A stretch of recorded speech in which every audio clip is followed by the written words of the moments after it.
What people in their 70s wish they had known in their 50s. Life advice from experience. For over 30 years, we've had the privilege of working with clients in their 60s and 70s, people who are either retired or approaching retirement. And over time, a pattern has emerged. Many of them look back with a sense of clarity and wisdom that only time can provide. Often they'll say something like, "If I could go back and talk to my 50-year-old self, here's what I'd say." From hundreds of those conversations, we've distilled down the most common, most impactful pieces of advice into 10 key lessons. These aren't abstract ideas. They're real-world insights that can make a meaningful difference for anyone in their 50s today. One of these lessons, number 7, hits particularly close to home for me personally because it's something I've been wrestling with myself. Some of the people who shared this advice did so with a bit of regret, acknowledging it might be too late for them to fully change course. But the beauty of their wisdom is that it's not too late for you. If you're in your 40s or 50s, you still have time to make intentional choices that will shape the second half of your life. Point 1. Understand the 3.5 stages of life and don't miss the magic window.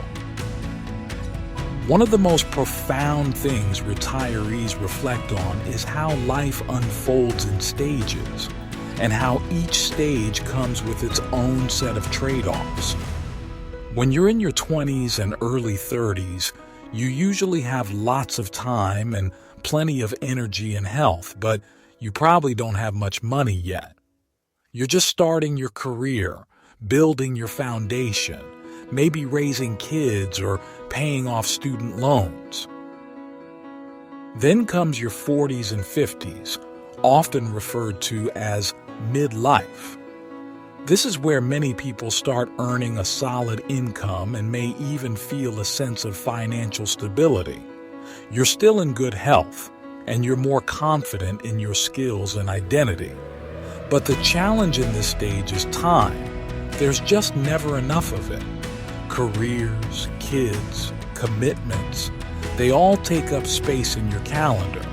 Hobbies, rest, travel, and exploration often get pushed to the sidelines. Then, of course, there's the retirement phase, generally your 60s, 70s, and beyond. At this point, you might finally have both time and money, but health becomes a wild card. You might start to slow down or develop health conditions that make travel or physical adventures more difficult. But there's a fourth magical stage, a brief window, often in your late 50s and early 60s, where you might have all three: time, money, and health. It doesn't last forever, and it's easy to overlook. People often stay stuck in the busy phase out of habit or fear, missing this golden period when everything is aligned. This is the time to take that trip, to explore the hobby, to go on the hike or take that art class. If you wait too long, you might find that your body isn't quite up for it anymore. A walking tour of Europe in your early 60s might be a dream come true, but by 75, it may be a lot more effort or off the table entirely. The key takeaway: don't wait. Recognize the moment you're in and take advantage of it. Point 2.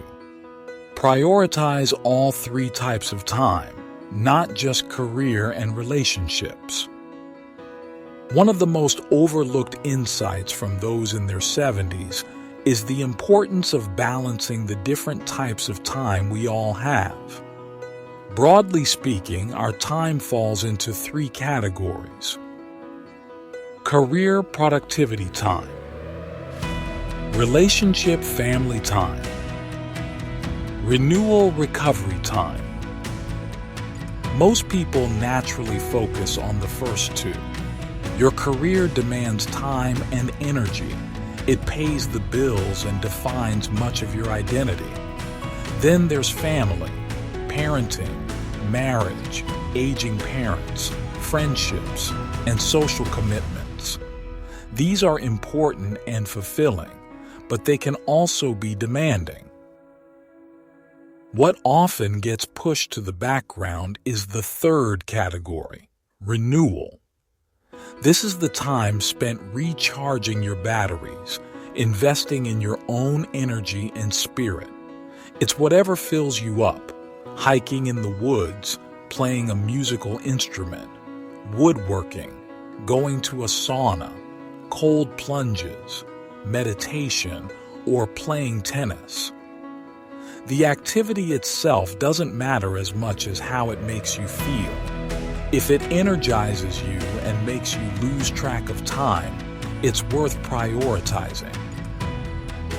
A 55-year-old client recently rediscovered his childhood love for rock climbing. It had been decades since he'd climbed, but he threw himself back into it, and it quickly became a core part of his identity, more so than his job. His advice? Think of your identity like a pie chart. Don't let career be the only big slice. Make space for the things that bring you alive. Point 3. Learn to say no without guilt. The first half of life is often about saying yes. That's how you build momentum. You say yes to jobs, projects, social events, opportunities, and that's often how people climb the ladder or build a life.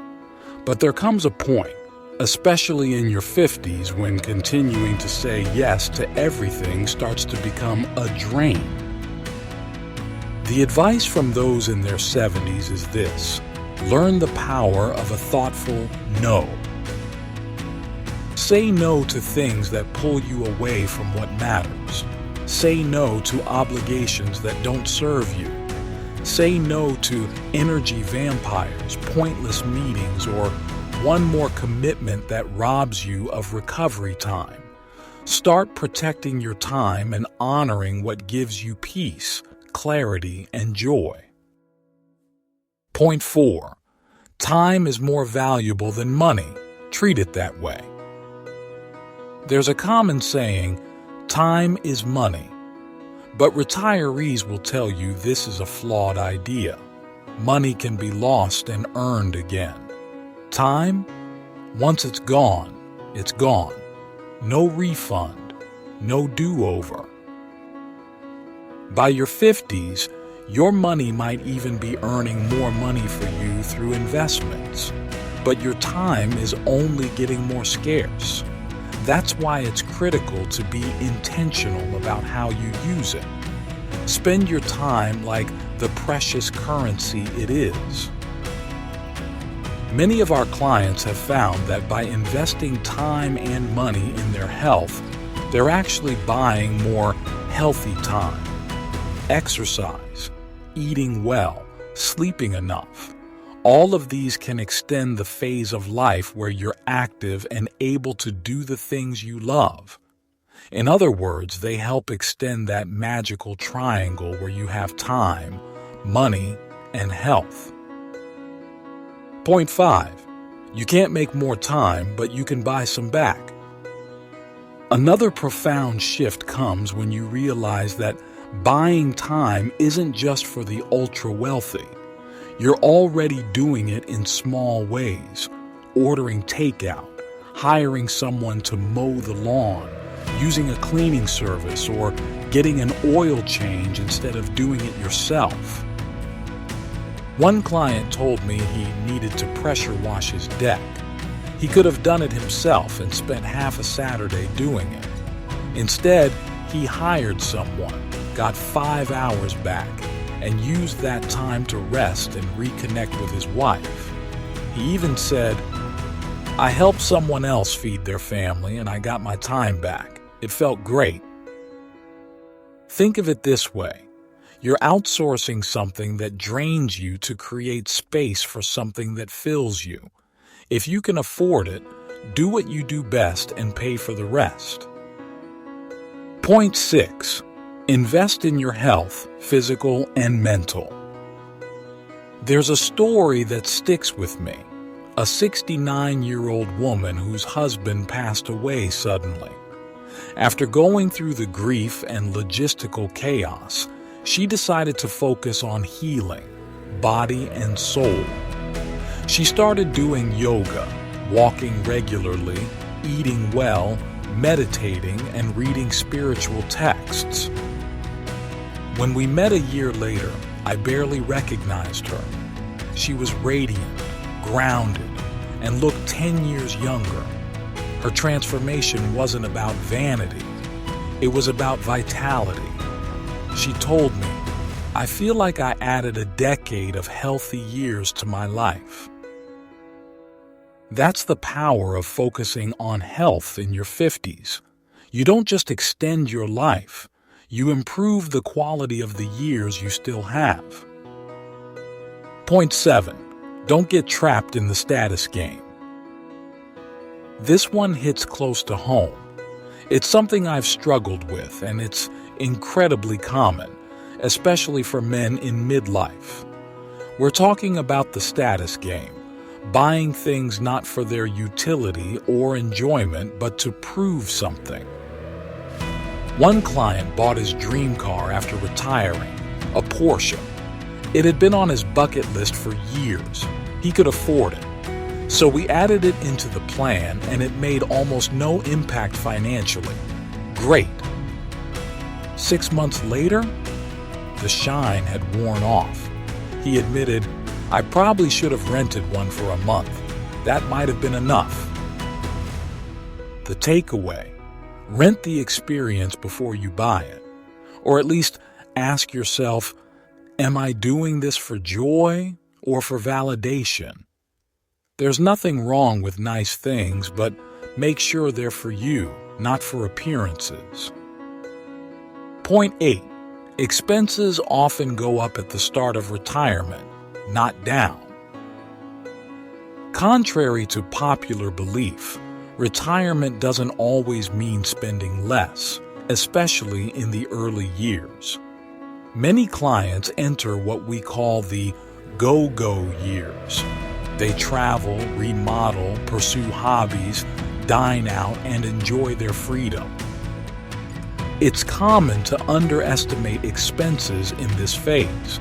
That's why we recommend using tools like Monarch Money or budgeting apps in your 50s. Start tracking spending now so you have real data, not guesses. That way, when retirement comes, your plan is grounded in reality. Point 9. Prioritize connection. Reignite old friendships. Retirement gives you something you haven't had in decades: time. One client used that time to reconnect with his best man from 30 years earlier. They hadn't spoken in decades, but when they did, it was like no time had passed. That kind of friendship is rare and beautiful and worth rekindling. Don't wait for retirement. If someone comes to mind right now, send them a message. You never know how much joy that connection could bring. Point 10. Build a life you don't need a vacation from. Lastly, don't design your life around escaping it. Instead, build a life, career, hobbies, health, and relationships that you enjoy living every day. The most fulfilled retirees aren't the ones with the biggest portfolios. They're the ones who filled their days with purpose, people, and peace. You're not too late to make changes. If you're in your 50s now, this is your chance to lay the foundation for a rich, rewarding second half of life. Use these lessons. Apply them, and maybe one day you'll look back and be glad you did. Thanks for watching. Don't forget to like, subscribe, and leave a comment below. I'd love to hear from you.